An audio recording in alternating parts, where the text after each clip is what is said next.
सोने को क्या हो गया इस साल सागर? मतलब अभी देखिए हम लोग, ये साल भी नहीं बीता 1 लाख पर सोना, मतलब कहाँ से कहाँ ये क्या हो गया तुमको टाइप से सीन बन गया। आपका भी एक अच्छा वीडियो मैंने सोने पर देखा, क्या करना है अभी सोने में, थोड़ा सा बताइए, हो चल क्या रहा है सोने में?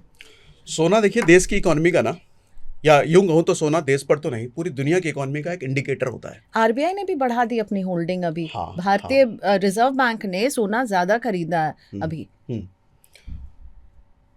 अब होता क्या है कि जब घर में कोई दिक्कत आती है ना, नौकरी चाकरी जा सकती है, बिजनेस धंधा पानी ठप हो सकता है, मतलब किसी तरह के पैसे का दिक्कत हो सकता है, तो आदमी क्या करता है, सेफ ऑप्शन की तरफ जाता है। इन्वेस्टमेंट जो इधर उधर लगा हुआ है निकाल करके घर में रख लेता है, कभी कुछ दिक्कत हो सकती है तो ये काम आ जाएगा अपना। देश भी ऐसे ही सोचता है। जब ये समझ में आता है कि अभी कुछ गड़बड़ चल रहा है पूरी दुनिया में, अपने देश में, तो देश अपना सबसे पहले गोल्ड रिजर्व बढ़ाता है। क्योंकि गोल्ड दुनिया में इकलौती ऐसी चीज़ है जो 1 रुपये का 80 रुपये नहीं होता। हमारा 80 रुपये है तो डॉलर 1 रुपये, मतलब $1 मान लो, किसी का 45 होगा, किसी का 60 होगा। ये भेदभाव गोल्ड में नहीं होता। गोल्ड यूनिफॉर्म है पूरी दुनिया में। अगर मुझे कोई चीज़ अमेरिका से ख़रीदनी है, वहाँ $1 है तो मुझे अपना 85 रुपये देना पड़ेगा, उसका 1 हमारा 50, ये भेदभाव। गोल्ड में ऐसा नहीं होता। गोल्ड में उतना ही दूंगा, अमेरिका भी उतना ही लेगा। अगर मैं 10 ग्राम गोल्ड दे रहा हूँ, 10 ग्राम गोल्ड की वैल्यू जो हमारे यहाँ है उसके यहाँ भी उतनी ही वैल्यू है। तो इसलिए क्या होता है कि जब दिक्कतें आती हैं देश में तो उसके करेंसी की वैल्यू गिरती है। उसकी क्योंकि करेंसी क्या होता है, 500 रुपये का नोट, 500 रुपये के नोट में लिखा होता है कि मैं धारक को इतने रुपए देने का वचन अदा करता हूँ, ऐसे। वो नोट कुछ भी नहीं है, वो नोट एक प्रॉमिस है बस। और जिस प्रॉमिस पर ठप्पा आपके सरकार ने लगाया है कि इतना रुपया दोगे तो इतने रुपए की वैल्यू मिल जाएगी। गोल्ड पर ऐसा कोई ठप्पा नहीं है। गोल्ड है तो है। 500 रुपये की औकात कल 0 हो सकती है, नोटबंदी में हुआ भी था। गोल्ड की औकात दुनिया की कोई सरकार 0 नहीं कर सकती। तो इसीलिए जब दिक्कतें आती है तो गोल्ड का रिजर्व बढ़ाया जाता है। और जब देश गोल्ड ज़्यादा खरीदती है ना, तो 10 ग्राम 20 ग्राम नहीं खरीदती है हमारी तरह, वो हज़ारों सैकड़ों टन में खरीदा जाता है। अभी 2022 से आप देखो गोल्ड का भाव लगातार बढ़ रहा है। क्यों? 2022 में वो रशिया यूक्रेन, उसके पास गाजा वाला, अभी अपना भारत शुरू हो गया, उससे पहले चाचा आए थे, चाचा मतलब ट्रम्प चाचा मैं कहता हूँ, तो उनकी वजह से तो लगातार पूरी दुनिया में अनसर्टेनिटी बढ़ी है। तो सब देश क्या कर रहे हैं, गोल्ड खरीदो, गोल्ड खरीदो, गोल्ड। चाइना ने बढ़ाया, चाइना कह रहा अपने इंश्योरेंस के अगेंस्ट भी अब वो गोल्ड का वो करेगा। हाँ, भारत बढ़ा रहा है। अब जब सारे देश जब गोल्ड खरीद रहे हैं तो गोल्ड की डिमांड बढ़ रही है, तो गोल्ड का भाव बढ़ना तय है। अच्छा, कई बार लोग सवाल पूछते हैं, अरे गोल्ड इतना क्यों बढ़ रहा है, कौन खरीद रहा है? हमारे आपके खरीदने से गोल्ड का भाव उतना नहीं बढ़ता, ये देश खरीद रहे हैं, हजारों सैकड़ों टन में खरीदा जा रहा है। और इंडिकेटर में क्यों कह रहा था, देश सोना का रिजर्व क्यों बढ़ाती हैं?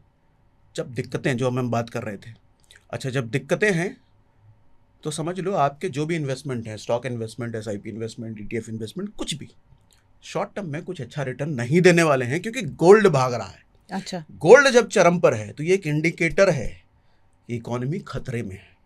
पूरी इकोनॉमी हो सकती है, थोड़ी इकोनॉमी हो सकती है, हल्का फल्का हो सकता है, कुछ भी हो सकता है, लेकिन इकोनॉमी पर खतरा है तभी गोल्ड चरम पर है। तो इसीलिए जब गोल्ड चरम पर है तो समझ जाओ अभी आप थोड़े समय तक ज्यादा पैसा नहीं बना पाओगे। तो 2025 में क्या लग रहा है, गोल्ड ऐसे ही चरम पर ही रहने वाला लग रहा है ये साल? माना अभी तक कुछ माना जा सकता है, क्योंकि ट्रम्प चाचा जैसे ही शांत हुए हैं, पाकिस्तान हल्ला बोलने लग गया है, वो चिल्लाने लग गया है। अब ये कितने दिन तक चलेगा, महीना, 2 महीना, 3 महीना, नो वन नोस। ये सारा कुछ डिपेंड करता है मोदी जी पर। मोदी जी उसको कितने दिन तक जिंदा रहने देते हैं। हमारे पास तो काबिलियत इतनी है कि हम रात भर में पाकिस्तान सफाया, मैंने कल एक रील बनाया है कि भैया रात भर में मुझे लगता है पाकिस्तान सफाया हो जाएगा। जिसको जिसको प्लॉट खरीदना है पहुंचो पाकिस्तान।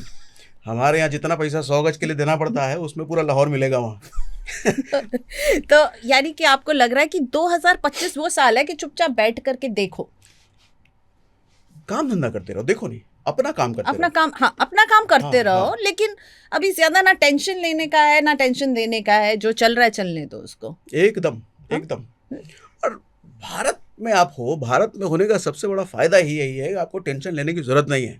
आपका कप्तान बड़ा तगड़ा है, लॉन्ग टर्म में पैसे बनने ही बनने हैं, तो शॉर्ट टर्म पे इधर उधर हो भी जाए क्या ही फर्क पड़ता है। अब ये बताइए कि गोल्ड पे हमने बात कर ली, सारे रिजर्व बैंक, सारे बड़े बड़े देश खरीद रहे हैं, पर मेरे जैसे इन्वेस्टर अगर खरीदने जाएं तो गोल्ड अभी खरीद लें, नहीं खरीदें, अगर मैं प्रॉफिट पर बैठी हूँ तो प्रॉफिट बुक कर लूँ, और कैसे खरीदूं गोल्ड, कैसे? अब आपका कंगन अच्छा लग रहा है, नहीं है मेरे पास, लेकिन मैं अफोर्ड नहीं कर सकती हूँ। अभी अक्षय तृतीया के दिन रिपोर्ट आई थी कि ज्वेलर्स रो रहे हैं, अक्षय तृतीया में सेल नहीं हुई इस बार, बिल्कुल, हाँ। लोगों ने नहीं खरीदा है। और ठीक भी है, ये ऑलरेडी टॉप पर बैठा हुआ है गोल्ड, ये खरीदने का समय नहीं है। और अब सवाल उठता है क्या गोल्ड गिरेगा, क्या गोल्ड के प्राइसेस कम आएंगे? पास्ट में तो ऐसा हुआ है। हमने एक वीडियो भी करा था, वो ईयर में भूल गया।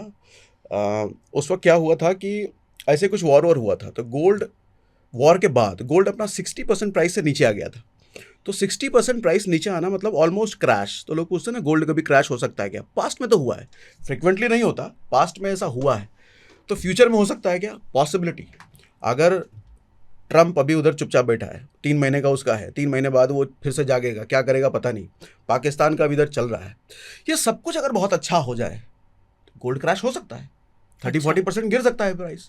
तो गोल्ड बाय करना बेवकूफ़ी है मेरे ख्याल से। और इन्वेस्ट तो कर सकते हो, कैसे करूं? ETF है, SGB तो बंद ही कर दिया सरकार ने, सॉवरेन गोल्ड गोल्ड बॉन्ड। के प्राइस बढ़े हैं तो सबके प्राइस बढ़ेंगे ना।